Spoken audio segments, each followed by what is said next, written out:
Hi future doctors. First round counselling ಮುಗೀತು.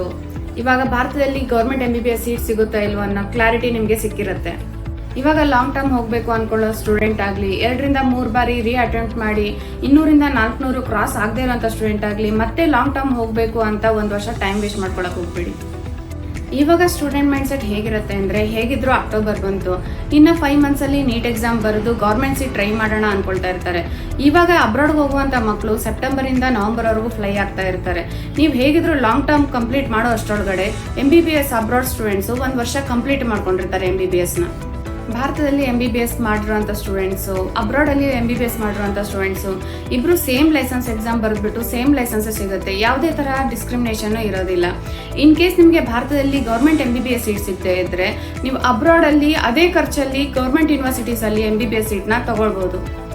ನೀವು ಅಬ್ರಾಡಲ್ಲಿ MBBS ಮಾಡಬೇಕಂದ್ರೆ you have many options like Russia, Armenia, Serbia, Georgia, Romania, Uzbekistan, Kyrgyzstan, Kazakhstan, many more. ನಿಮಗೆ admission process ಆಗಲಿ, visa process ಆಗಲಿ ಹೆಚ್ಚಿನ ಮಾಹಿತಿಗೋಸ್ಕರ ಡಾಕ್ಟರ್ ಓವರ್ಸೀಸ್ನ ಸಂಪರ್ಕಿಸಿ. Thank you.